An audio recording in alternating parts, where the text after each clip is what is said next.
Hello friends, मैं हूं doctor नीलम मोक्षलिंग जीरकपुर से। और आज मैं आपको बताने जा रही हूं माल एब्सॉर्प्शन के बारे में। माल एब्सॉर्प्शन का मतलब होता है कि जो खाने में प्रेजेंट न्यूट्रिएंट्स होते हैं उनका बॉडी में एब्जॉर्ब ना होना जीआईटी ट्रैक्ट में। मतलब कि जो भी पोषक तत्व या जो भी न्यूट्रिएंट्स खाने में प्रेजेंट होते हैं उनका शरीर में ना लगना पाचन तंत्र में, उसको माल एब्सॉर्प्शन कहा जाता है। नेचुरल सी बात है कि अगर खाने में प्रेजेंट पोषक तत्व शरीर में नहीं लगेंगे तो धीरे धीरे करके शरीर में कमज़ोरी आ जाएगी। शरीर में हर वक्त थकावट रहेगी, ऐसा लगेगा जैसे हमारी बॉडी में एनर्जी ही नहीं है, काम में मन ही नहीं लगेगा। धीरे धीरे वजन कम होना शुरू हो जाएगा, डायरिया की प्रॉब्लम होगी, मतलब कि लूज मोशंस जो हैं वो हो सकते हैं। नॉर्मली क्या होता है, अगर हमें लंबे समय तक खाना ना मिले, हम बिल्कुल भूखे रहें, तो शरीर में पोषक तत्वों की कमी हो जाती है। तो तब जो थकावट फील होती है शरीर में, ऐसा लगता है एनर्जी नहीं, वही सेम जो फीलिंग आती है वो माल एब्सॉर्प्शन की वजह से आती है। हालांकि इसमें डाइट प्रॉपर है, जो भी आप खाना लेते हैं वो प्रॉपर ले रहे हैं, और फिजिकल एक्टिविटी भी इतना ज़्यादा नहीं कि बॉडी थकावट फील करे। क्योंकि फिजिकल एक्टिविटी की थकावट या वीकनेस जो भी होती है वो तो रेस्ट करने के बाद बिल्कुल ठीक हो जाती है, बॉडी फिर से एनर्जी फील करती है। बट माल एब्जॉर्प्शन में चाहे आप जितनी भी अच्छी डाइट ले लें, चाहे फिजिकल वर्क ना करें, फिर भी ऑलवेज वीकनेस रहती है, वेट लॉस होता रहता है धीरे धीरे। तो ऐसा क्यों होता है? एक्चुअली माल एब्जॉर्प्शन एब्जॉर्प्शन से पहले जो है ना, बॉडी में खाने की डाइजेशन होना ज़रूरी है। अगर डाइजेशन ही प्रॉपर नहीं होगी तो एब्जॉर्प्शन तो होगी ही नहीं। डाइजेशन का मतलब होता है, पाचन का मतलब होता है कि जो फूड पार्टिकल्स होते हैं उसके जो बड़े बड़े अंश होते हैं उनको छोटे से छोटे अंश में कन्वर्ट करना। क्योंकि जब हमारा शरीर जो है, हमारा जो पेट है या इंटेस्टाइन है, वो डाइजेशन कंप्लीट करेंगे तभी जो है बॉडी एब्जॉर्ब कर पाएगी न्यूट्रिएंट्स को। और डाइजेशन के लिए जो है वो एंजाइम्स का होना ज़रूरी है, क्योंकि हमारे माउथ में सलाइवा होता है जिसमें डाइजेशन के लिए जो एंजाइम्स है वो प्रेजेंट होते हैं। खाना फूड पाइप से होते हुए स्टमक में जाता है, स्टमक गैस्ट्रिक जूसेस को बनाता है जो पाचन में हेल्प करता है डाइजेशन में। उसके बाद खाना स्मॉल इंटेस्टाइन में एंटर होता है, तो स्मॉल इंटेस्टाइन जो इंटेस्टाइन होती है वो भी जूसेस बनाती है। और लीवर और गॉल ब्लैडर से भी जूस आता है जिसको कि बाइल कहा जाता है, वो स्मॉल इंटेस्टाइन में आता है। और पेनक्रियास से पेनक्रियाटिक जूसेस जो है स्मॉल इंटेस्टाइन में आते हैं। मतलब पेनक्रियाटिक जूस, लीवर से जो बाइल आता है, और इंटेस्टाइन के जूस, ये सब मिलकर इंटेस्टाइन में डाइजेशन को कंप्लीट करते हैं। उसके बाद ही जो है एब्सॉर्प्शन होता है। एब्सॉर्प्शन मतलब ये जो खाना जो पाचन हुआ, मतलब जो बड़े बड़े अंश थे खाने को बिल्कुल छोटे से छोटे पार्टिकल्स में कन्वर्ट हो गए। जैसा कि मिक्सर ग्राइंडर अगर हम यूज़ करते चटनी बनाते तो बिल्कुल बारीक वो हो जाती है, चटनी बिल्कुल बारीक पार्टिकल्स में कन्वर्ट हो जाती है। तो सेम ऐसे ही डाइजेशन का मतलब है बड़े पार्टिकल्स का छोटे से छोटे पार्टिकल में कन्वर्ट होना। ठीक है, तो जब ये डाइजेशन कंप्लीट होगा तो उसके बाद होगा एब्जॉर्प्शन। एब्जॉर्प्शन के लिए जो मेन रोल होता है वो स्मॉल इंटेस्टाइन का, छोटी आंत का होता है। क्योंकि छोटी आंत के अंदर ब्रश जैसे छोटे छोटे स्ट्रक्चर्स होते हैं। जैसे कि टूथ ब्रश होता है, दांतों पे करने वाला ब्रश, उसके ऊपर फाइबर्स बने होते हैं। टूथब्रश में तो खैर थोड़े से एरिया में वो फाइबर्स होते हैं, ब्रिसल्स, लेकिन स्मॉल इंटेस्टाइन में पूरे स्मॉल इंटेस्टाइन्स के अंदर ही ये फाइबर्स टाइप ब्रिसल्स प्रेजेंट होते हैं। फिंगर्स लाइक प्रोजेक्शंस भी बोल देते हैं, जिसको कि विलाई कहा जाता है। इनके ऊपर फिर छोटे छोटे फाइबर्स होते हैं, माइक्रोविलाई। इनके अंदर ब्लड वेसल्स और लिम्फेटिक्स प्रेजेंट होते हैं जो कि खाने में मौजूद न्यूट्रिएंट्स को एब्जॉर्ब कर लेते हैं, सोख लेते हैं। जैसे कि मान लीजिए कोई फर्श पर पानी गिरा है, अगर उसके ऊपर हम कोई ड्राई क्लोथ रख देते हैं, सूखा कपड़ा रख देते हैं, और वो सारे पानी को एब्जॉर्ब कर लेता है, ठीक इसी तरह से हमारे जो स्मॉल इंटेस्टाइन है उसमें विलाई और माइक्रोविलाई प्रेजेंट होते हैं, जो कि खाने में मौजूद पोषक तत्वों को एब्जॉर्ब करके ब्लड में लेकर जाते हैं, और ये सारा ब्लड जो है फिर इकट्ठा होकर लीवर में चला जाता है। इस विलाई और माइक्रोविलाई जो ब्रश जैसे बॉर्डर जैसे जो फाइबर्स जैसे जो स्ट्रक्चर होता है, इसकी वजह से खाना जो है लंबे समय तक थोड़ा सा इंटेस्टाइन में पड़ा रहता है, ताकि इंटेस्टाइन को इतना टाइम मिल सके कि वो खाने में मौजूद सारे पोषक तत्वों को एब्जॉर्ब कर सके। तो इसका जो विलाई का बेनिफिट होता है। अब जो खाना एब्जॉर्ब हो गया, पहले डाइजेस्ट हो गया, उसके बाद एब्जॉर्ब हो गया, तो 5% जो है वेस्ट बचता है, वो लार्ज इंटेस्टाइन में चला जाता है। लार्ज इंटेस्टाइन में प्रेजेंट जो बैक्टीरिया होते हैं वो इसके ऊपर फर्मेंटेशन करते हैं, और इसमें जो भी वाटर प्रेजेंट रहता है, जो भी पानी मतलब एब्जॉर्ब होने से रह गया, या जो भी सॉल्ट्स या इलेक्ट्रोलाइट्स एब्जॉर्ब नहीं हुए, वो फिर लार्ज इंटेस्टाइन में एब्जॉर्ब होते हैं। ठीक है। अब इसमें क्या है, जो भी हमने खाना खाया उसमें फैट्स भी होते हैं, कार्बोहाइड्रेट्स होते हैं, प्रोटीन्स होते हैं, इसके अलावा माइक्रो न्यूट्रिएंट्स होते हैं, इलेक्ट्रोलाइट्स होते हैं, सोडियम है, पोटाशियम है, कैल्शियम है, मैग्नीशियम है, जिंक है, कोबाल्ट है। इसके अलावा कितने ही सारे मिनरल्स हैं, कितने ही सारे विटामिन्स हैं, लिक्विड है, वाटर है, मतलब ये सारा कंटेंट तो है ही। इसके अलावा जूसेस, 7 to 8 लीटर जूसेस हो जाता है, जो पूरा पाचन तंत्र, पूरा डाइजेस्टिव सिस्टम जो है सिक्रीट करता है। वो स्टमक भी हो सकता है, माउथ भी है, इंटेस्टाइन्स भी है, पैनक्रियाटिक जूस भी है, बाइल भी है, मतलब 7-8 लीटर की इसकी जो है क्वांटिटी हो जाती है।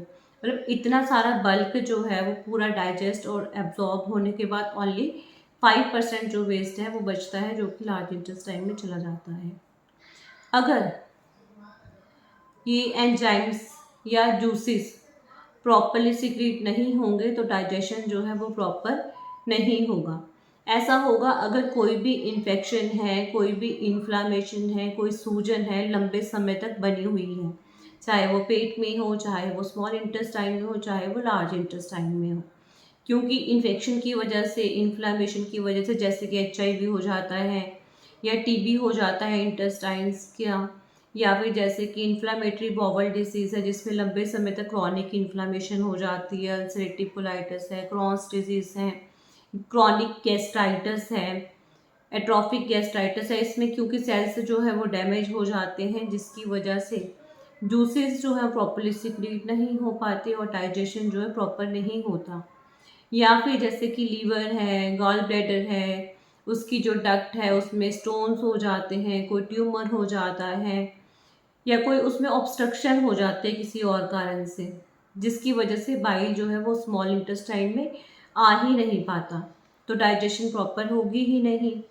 या फिर जैसा कि क्रॉनिक पैनक्रियाटाइटिस में हो जाता है कि पैनक्रियास की जो डक्ट होती है वो ब्लॉक हो जाती है, जिसकी वजह से पैनक्रियास जो जूसेस बनाता है वो स्मॉल इंटेस्टाइन में आते ही नहीं और बैकफ्लो होकर पैनक्रियास में ही इकट्ठे होते रहते हैं।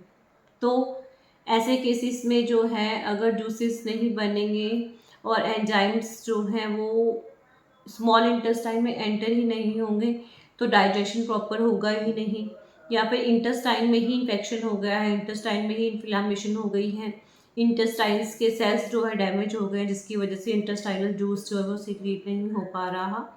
तो अगर किसी भी एंजाइम में प्रॉब्लम होगी तो उससे रिलेटेड प्रोडक्ट की डाइजेशन नहीं होगी। जैसे कि बाइल है या पैनक्रियास के जूस है, वो फैट की डाइजेशन में हेल्प करते हैं। तो अगर इन एंजाइम्स में प्रॉब्लम होगी तो फैट की डाइजेशन नहीं होगी, जिसकी वजह से फैट, जिसको कि तेल बोलते हैं, वसा बोलते हैं, वो स्टूल में एज इट इज़ जो है अनडाइजेस्टेड चला जाएगा, जिसकी वजह से स्टूल जो है वो सीट के ऊपर जो है वो फ्लोट करेगा, तैरेगा, या चिपचिपा स्टूल जो है आएगा, जिसको स्टिटोरिया कहा जाता है। या अगर मान लीजिए कि शुगर है, शुगर की डाइजेशन प्रॉपर नहीं हुई तो शुगर जो है लार्ज इंटेस्टाइन में अनडाइजेस्टेड शुगर चला जाएगा। तो अगर शुगर की डाइजेशन प्रॉपर नहीं होगी तो जो बैक्टीरिया प्रेजेंट है लार्ज इंटेस्टाइन में वो शुगर के ऊपर फर्मेंटेशन करेगी, जिसकी वजह से बहुत ज़्यादा गैस बनेगी और पेट के निचले हिस्से में ब्लॉटिंग होगी और स्मेल होगी, नेचुरल सी बात है। ऐसे ही अगर प्रोटीन है, प्रोटीन से रिलेटेड जो एंजाइम्स हैं वो प्रॉपरली सिक्रीट नहीं होंगे, वो प्रोटीन डाइजेस्ट नहीं होगा, तो प्रोटीन की वजह से बॉडी में स्वेलिंग हो सकती है, ड्राई हेयर हो सकते हैं, हेयर लॉस हो सकता है, मतलब प्रोटीन से रिलेटेड सिम्टम्स जो हैं आते हैं। या फिर स्टूल टेस्ट में भी जो है वो करवाया जा सकता है कि किस चीज़ की डाइजेशन जो है वो प्रॉपर नहीं है या अब्जॉर्प्शन प्रॉपर नहीं है। इन्फेक्शंस जो है, इन्फ्लामेशन है, स्वेलिंग है, इसकी वजह से डाइजेशन के साथ साथ एब्जॉर्प्शन पर भी असर आएगा, नेचुरल सी बात है कि अगर लंबे समय तक इन्फेक्शन रहेगा, स्वेलिंग रहेगी या सूजन रहेगी इंटेस्टाइन्स के अंदर, तो जो विलाई प्रेजेंट होते हैं इंटेस्टाइन के अंदर, तो वो धीरे धीरे करके डैमेज हो जाएंगे, तो एब्जॉर्प्शन जो है कम होगी, मतलब पोषक तत्व जो है वो अच्छे से एब्जॉर्ब नहीं होंगे। जैसा कि वीट एलर्जी में होता है, सीलियक डिसीज में होता है, इसमें ग्लूटेन से एलर्जी होती है, जिसकी वजह से जो धीरे धीरे करके विलाई जो है ये डैमेज होते रहते हैं। लेकिन ऐसा नहीं कि आज ही ये डैमेज होना स्टार्ट हुए तो आज ही सिम्टम आ जाते हैं, ऐसा नहीं होता, क्योंकि बहुत सारे क्वांटिटी में विलाई प्रेजेंट होते हैं। अगर धीरे धीरे करके डैमेज होते हैं तो जब ये काफ़ी मात्रा में, काफ़ी अमाउंट में डैमेज होते हैं, तब जाकर जो है सिम्टम्स आते हैं। और सिम्टम्स ज़रूरी नहीं कि इंटेस्टाइन से रिलेटेड ही हो, मतलब लक्षण को देखकर ऐसा लगता है जैसे दूसरे ऑर्गन से या दूसरे सिस्टम से रिलेटेड प्रॉब्लम हो, क्योंकि इसमें क्या है कि विलाई जैसे डैमेज होंगे तो धीरे धीरे करके न्यूट्रिएंट्स जो है वो एब्जॉर्ब नहीं होंगे, तो जिस पोषक तत्व की कमी होती रहेगी उससे रिलेटेड सिम्टम्स जो हैं आ सकते हैं। पर ऐसा नहीं कि सबको ही सिम्टम्स आए, कई बार नहीं भी आते हैं। ऐसा ही जैसे इन्फ्लामेटरी बाउल डिसीज़ है, जैसे अल्सरेटिव कोलाइटिस है, क्रॉन्स डिसीज़ है, इसमें भी इंटेस्टाइन्स के विलाय जो ऊपर का, अंदर का जो सबसे लेयर होती है ऊपर की विलाय, माइक्रोविलाय, वो डैमेज होना स्टार्ट हो जाती है धीरे धीरे करके। इंटेस्टाइन्स के सेल्स जो है वो डैमेज होते हैं, जिसकी वजह से एब्जॉर्प्शन जो है वो प्रॉपर नहीं होती। इसमें जो है डायरिया जो है वो प्रेजेंट होता है। डायरिया में क्या हुआ, जैसे मान लीजिए कि अगर आपने खाना खाया, खाना आपका प्रॉपर से डाइजेस्ट नहीं हुआ, मतलब पाचन जो है वो सही तरीके से नहीं हुआ, बड़े बड़े अंश छोटे छोटे अंशों में प्रॉपरली कन्वर्ट नहीं हुए, आधी स्टेज ही हुई, तो स्टूल के अंदर अनडाइजेस्टेड फूड जो है वो प्रेजेंट होता है। अब डाइजेशन ही प्रॉपर नहीं तो एब्जॉर्प्शन तो कहाँ से होनी, तो इसमें जो स्टूल की क्वांटिटी है वो ज़्यादा होती है, स्टूल जो है वो प्रोफ्यूज होता है और अनडाइजेस्टेड फूड जो है उसमें प्रेजेंट होता है। लेकिन अगर मान लीजिए कि डाइजेशन जो है प्रॉपर हो गया, मतलब डाइजेशन पूरा कंप्लीट हुआ है लेकिन एब्जॉर्प्शन प्रॉपर नहीं हुआ, स्मॉल इंटेस्टाइन में या लार्ज इंटेस्टाइन में प्रॉब्लम है, तो स्टूल जो है बार बार आएगा और स्टूल की क्वांटिटी जो है कम होगी, क्योंकि खाना तो प्रॉपर पूरा डाइजेस्ट हुआ था बट वो एब्जॉर्ब नहीं हुआ। अब एब्जॉर्प्शन सिंगल न्यूट्रिएंट की भी हो सकती है, भी कोई एक पोषक तत्व है जो एब्जॉर्ब नहीं हुआ, ये ऐसा भी हो सकता है कि काफ़ी सारे पोषक तत्व जो हैं एब्जॉर्ब नहीं हुए। जैसा कि लैक्टेज डेफिशिएंसी में होता है, उसमें लैक्टोज की एब्जॉर्प्शन नहीं होती, जो डेयरी प्रोडक्ट होते हैं, मिल्क प्रोडक्ट होते हैं, तो उसमें सिर्फ और सिर्फ सिंगल न्यूट्रिएंट्स की एब्जॉर्प्शन पे इफेक्ट आता है। लेकिन अगर इंटेस्टाइन में कोई इन्फेक्शन है, जैसे कि सीलियक डिसीज़ होता है, तो उसमें मल्टीपल न्यूट्रिएंट्स की कमी हो सकती है। ऐसे इन्फ्लेमेटरी बाउल डिसीजेस में मल्टीपल न्यूट्रिएंट्स की कमी हो सकती है, या इन्फेक्शन है जैसे टीबी है, HIV है, इसमें मल्टीपल न्यूट्रिएंट्स की कमी हो सकती है। इसके अलावा हार्मोन्स की प्रॉब्लम्स में भी ऐसा होता है, जैसे कि हाइपोथायरॉयडिज्म है या हाइपरथायरॉयडिज्म है, शुगर है, या कुछ लोग बहुत ज़्यादा एंटीबायोटिक्स लेते हैं, क्योंकि ज़्यादा एंटीबायोटिक्स लेंगे तो इंटेस्टाइन्स में प्रेजेंट जो बैक्टीरिया होता है, माइक्रोबायोटा होता है, वो डिस्टर्ब हो जाएगा, तो नेचुरल सी बात है कि एब्जॉर्प्शन के ऊपर उसका इफेक्ट आएगा। या किसी ने मान लीजिए कोई रेडिएशन थेरेपी ली है, किसी ने कोई सर्जरी करवाई है, तो ऐसे केसेस में भी जो है एब्जॉर्प्शन जो है वो प्रॉपर नहीं होगा, तो किसी न किसी न्यूट्रिएंट की कमी जो है वो होना स्टार्ट हो जाती है।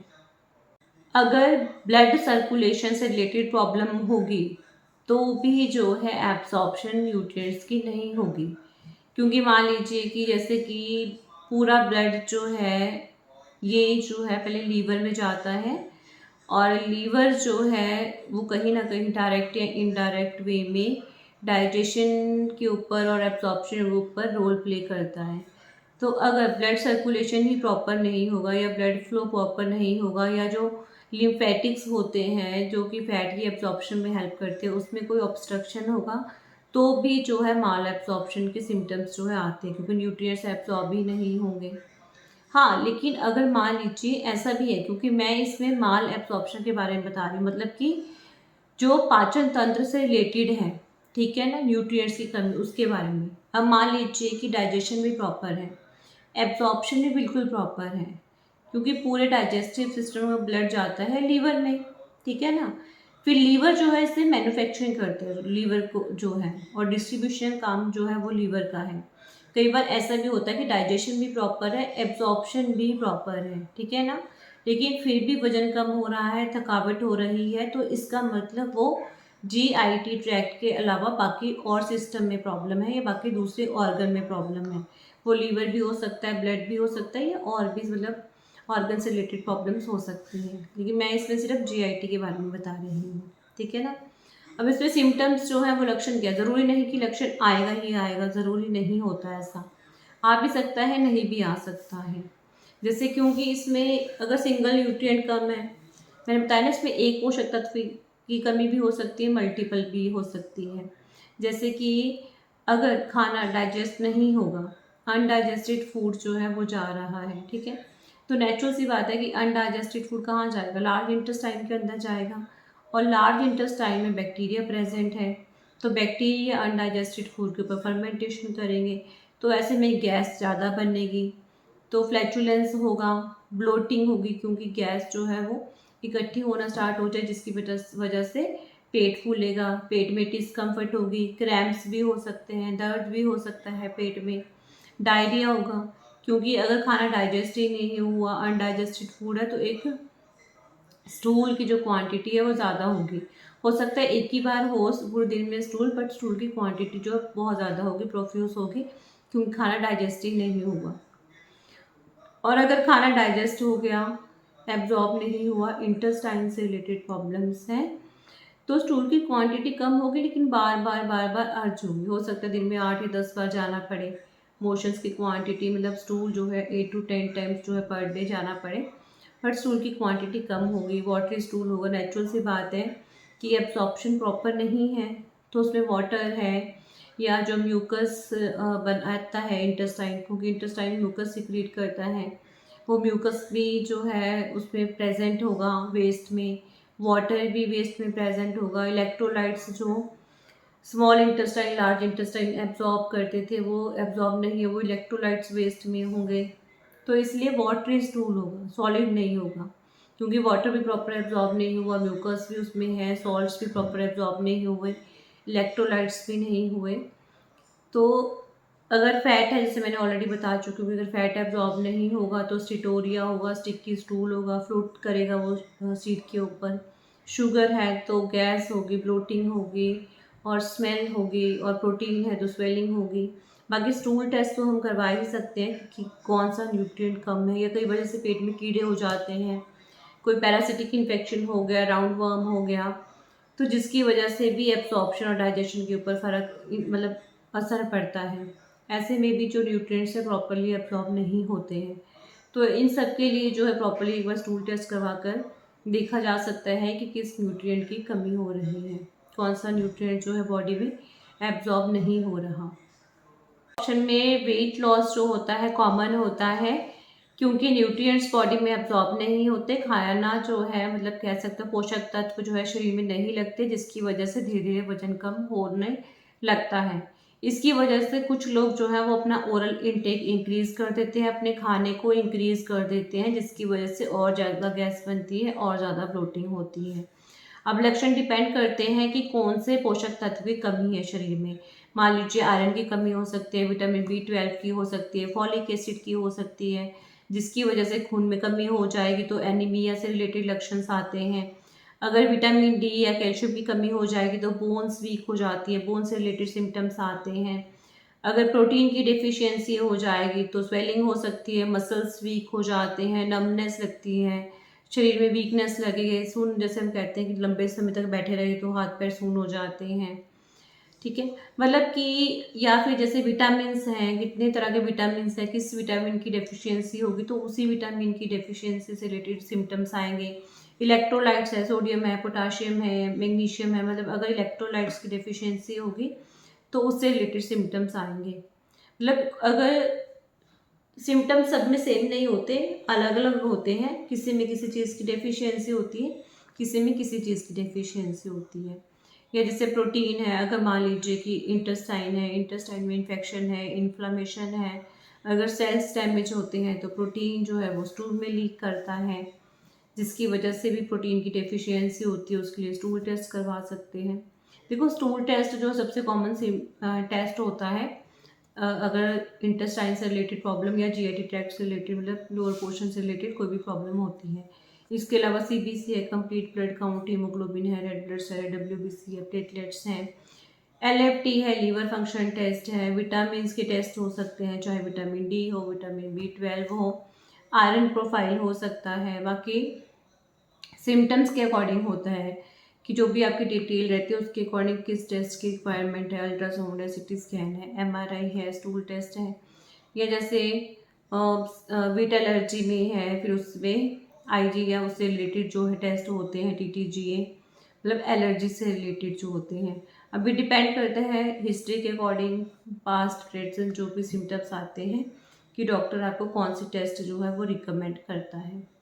लिपिड प्रोफाइल है, आरएफटी है, सीरम इलेक्ट्रोलाइट्स हैं, मतलब कोई भी टेस्ट आपके सिम्टम्स के अकॉर्डिंग या आपकी डिटेल के अकॉर्डिंग डॉक्टर टेस्ट करवा सकता है। पैनक्रियाटिक एंजाइम्स हो सकते हैं, सीरम अमाइलेस है, सीरम लाइपेस है, लीवर से रिलेटेड प्रॉब्लम अगर लगती है, गॉल ब्लैडर से रिलेटेड प्रॉब्लम लगती है, तो उससे रिलेटेड जो भी टेस्ट है वो डॉक्टर आपको रिकमेंड कर सकता है। या फिर जैसे बच्चों में, क्योंकि बच्चों में क्या होगा कि अगर बच्चों में माल एब्जॉर्प्शन की प्रॉब्लम होगी तो उनकी जो ग्रोथ है वो प्रॉपर नहीं होगी। या फिर अगर एडल्ट्स में माल न्यूट्रिशन की कमी है तो इनफर्टिलिटी या इम्पोर्टेंस हो सकता है। मतलब वो डिपेंड करता है कि किस एज में माल एब्जॉर्प्शन है, तो उससे रिलेटेड जो है सिम्टम्स आते हैं, उससे रिलेटेड टेस्ट जो है होते हैं। ऐसे टेस्ट जो है, इसमें टेस्ट की बहुत लंबी लिस्ट है। फूड पाइप से रिलेटेड है, स्टमक से रिलेटेड है, स्मॉल इंटेस्टाइन से रिलेटेड है, लार्ज इंटेस्टाइन से रिलेटेड है, लीवर है, गॉल ब्लैडर है, पेनक्रियस है, मतलब पूरा डाइजेस्टिव सिस्टम का रोल जो है माल एब्जॉर्प्शन में होता है। तो किसी एक ऑर्गन में, मतलब मान लीजिए सिर्फ लीवर में प्रॉब्लम हो सकती है, सिर्फ पैनक्रियास के एंजाइम्स में प्रॉब्लम हो सकती है, इंटेस्टाइन में हो सकती है, स्टमक में हो सकती है, तो टेस्ट उसके अकॉर्डिंग वेरी करता है। बेरियम स्वेलो है, बेरियम मील है, एक्सरे है, एमआरआई है, सिटी स्कैन है, इलास्ट्रोग्राफी है, वो सब टेस्ट जो है आपकी डिटेल के ऊपर जो है डिपेंड करता है। फिर भी आपका कोई क्वेरी है, कोई क्वेश्चन है, तो आप मुझे कॉल कर सकते हैं, व्हाट्सएप कर सकते हैं। और मैं आपको ऑलरेडी बता भी चुकी हूँ कि अगर जीआईटी ट्रैक्ट बिल्कुल नॉर्मल है, डाइजेशन नॉर्मल है, एब्जॉर्प्शन नॉर्मल है, तो भी वेट लॉस हो सकता है, क्योंकि सारा ब्लड जो भी न्यूट्रिएंट्स एब्जॉर्ब हो जाते हैं वो सारे लीवर में चले जाते हैं। अब ये लीवर की ड्यूटी होती है कि बॉडी में कहाँ कहाँ उसको पहुँचाना है, और बॉडी में जो भी नए फैट्स हैं या जो न्यू प्रोटीन है उसकी जो सिंथेसिस है, जो मैन्युफैक्चरिंग है, वो लीवर ही करता है। तो लीवर जो है डायरेक्ट इनडायरेक्ट वे में हर ऑर्गन से रिलेटेड होता है, चाहे किसी भी रिलेटेड ऑर्गन से प्रॉब्लम हो, क्योंकि मेटाबॉलिज्म का मेन काम लीवर का है। तो अगर डाइजेशन और एब्जॉर्प्शन भी प्रॉपर है लेकिन मेटाबॉलिज्म डिस्टर्ब्ड है, तो भी माल एब्जॉर्प्शन के जैसे सिम्टम्स आ सकते हैं, मतलब तब भी वेट लॉस हो सकता है, थकावट लग सकती है, एनर्जी जो है बॉडी में नहीं फील होती, मतलब उसके अलावा और भी कारण हो सकते हैं। लेकिन मैंने आपको इसमें सिर्फ जीआईटी ट्रैक्ट से रिलेटेड डाइजेशन और माल एब्जॉर्प्शन के बारे में ही बताया है। ठीक है, फिर भी आपकी कोई क्वेरी है, कोई क्वेश्चन है, तो आप मुझे कॉल करिए, बेशक मैं आपको जवाब दूंगी। Thank you.